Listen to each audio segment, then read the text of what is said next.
So, networking. We're going to talk about networking today. It's going to be amazing.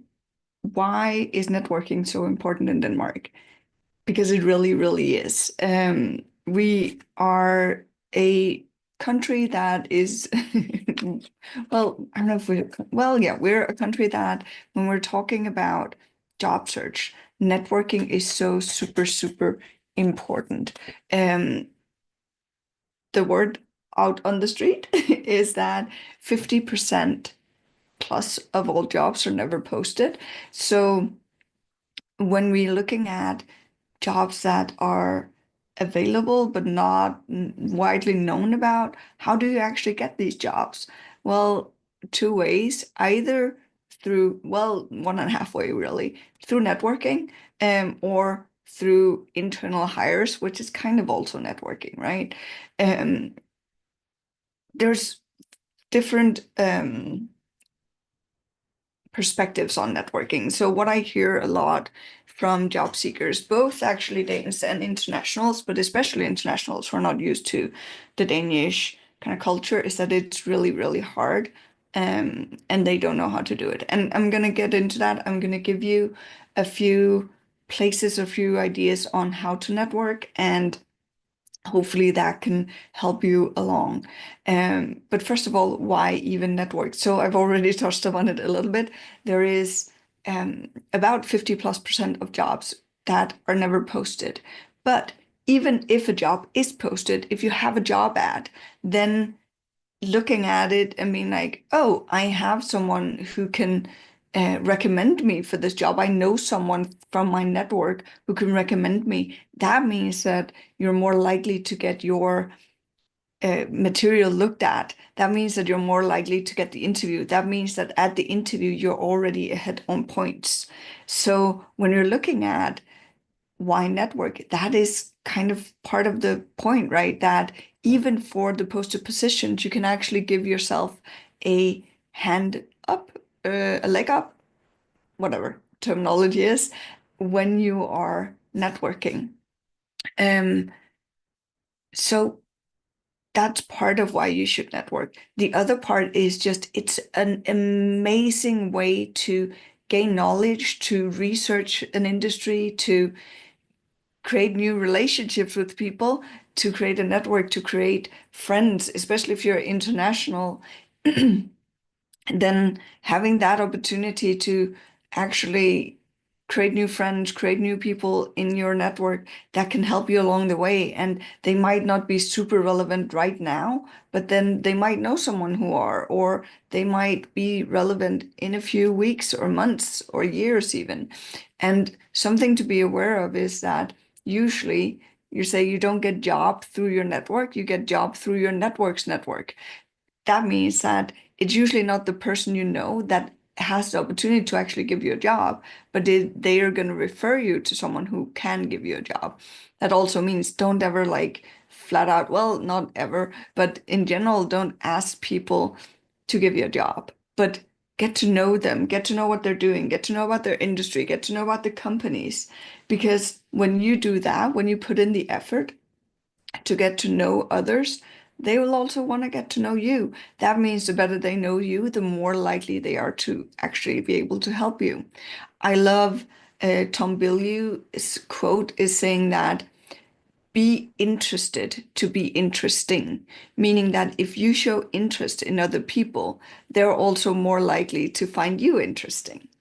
So this is really important. I think that you need to be able to put aside the I need a job right now, kind of that energy of being a bit desperate and like really just focus on getting to know people and finding that information that you can then use in your job search that actually makes your job search better. So it's more of a long-term strategy as well.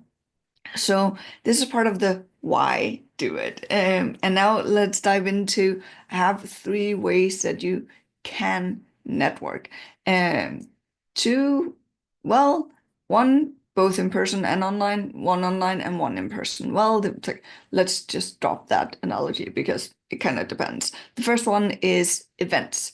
job fairs, stuff like that. So this is probably given. You can go to events that are related to your industry. You can go to, there's a lot of different job fairs in Denmark. So if you Google job fairs or look into kind of LinkedIn, see what posts when you search job fairs in Denmark and stuff comes up.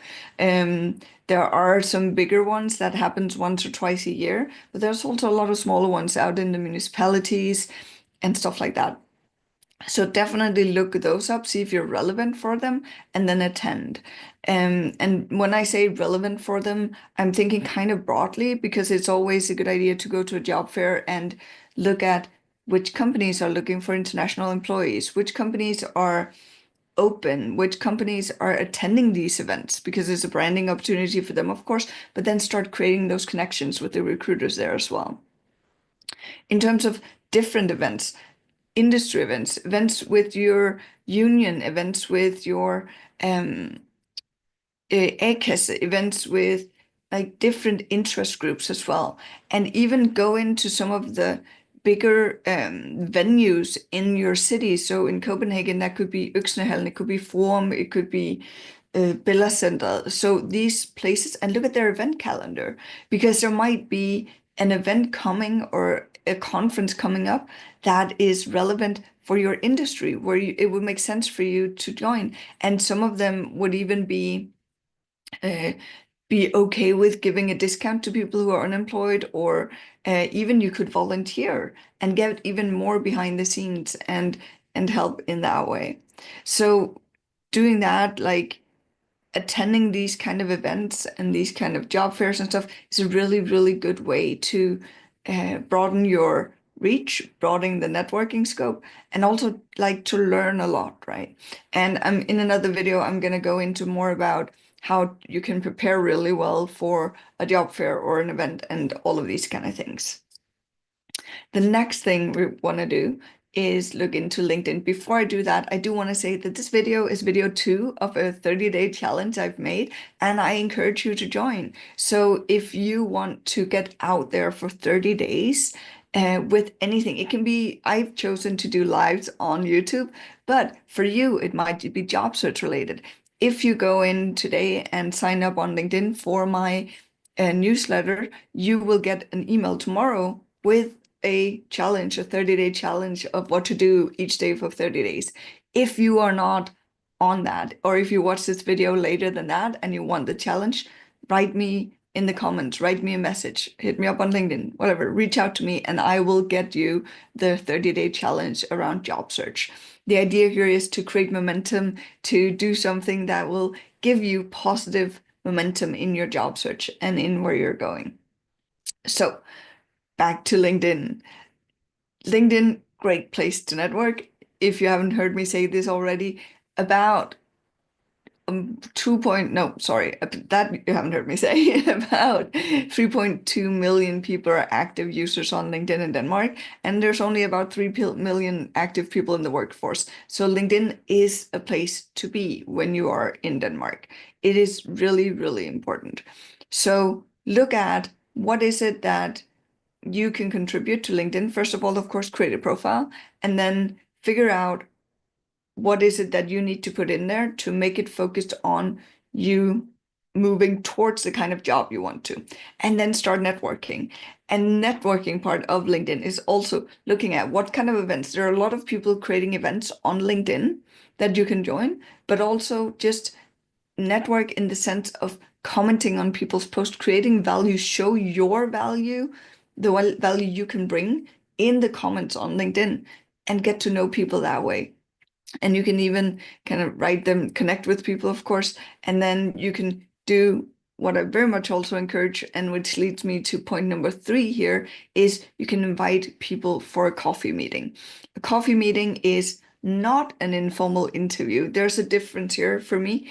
It's you have kind of, you're doing it in steps. You kind of have coffee meeting, informal interview, interview. So a coffee meeting is much more about you getting to know the person, getting to create that relation, where the informal interview is more of a, hey, let's see if you might be a fit to actually get into the interview. So the informal interview will be more with a hiring manager, most likely, where the coffee meeting is much more broad. So I, in general, say that there's three types of people you do not do coffee meeting with. One is people like me, and I'm saying that as people who earn their money, who are career consultants, who earn their money by giving career advice, stuff like that, because a coffee meeting is typically kind of what you also get from that. So people like me, people in HR positions, unless you are applying for a job in HR, then same thing kind of goes that people in HR, they are very attractive to speak to, right? Because they have all of the inside knowledge, but they also have a job to do. So if they were to take coffee meetings with everyone because they have that inside knowledge, they would never get anything done. So unless you're actually in looking for jobs in HR, then don't reach out to HR people for coffee meetings unless you know them already. And then the last uh, kind of person that you shouldn't be reaching out to for coffee meetings is actively hiring managers. Not managers in general. Managers can be fine, but if they're actively hiring, I would not reach out to them because it will be seen as you trying to kind of get in front of the line in terms of interviews. They'll most likely say no. Um, so I wouldn't go there. I would any day a manager in general, as long as they're not actively hiring.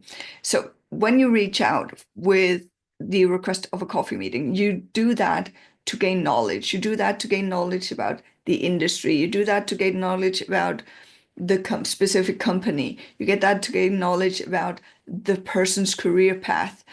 Start by looking at your own kind of your own circle. Who could you reach out to? You would love to know more about, and then look at who is it that you can learn from? Who is in your dream company? Who is a step or two ahead of you? Or in a similar area? Or just like also sometimes do a coffee meeting based on the fact that you both like ice skating or something, just that you have something in common. It's really about learning from people who already have a job. As long as you have something in common, it can be a really good starting point, especially if you're not used to doing coffee meetings and you might be a bit scared about it, which I also experience quite a lot, and that's fine.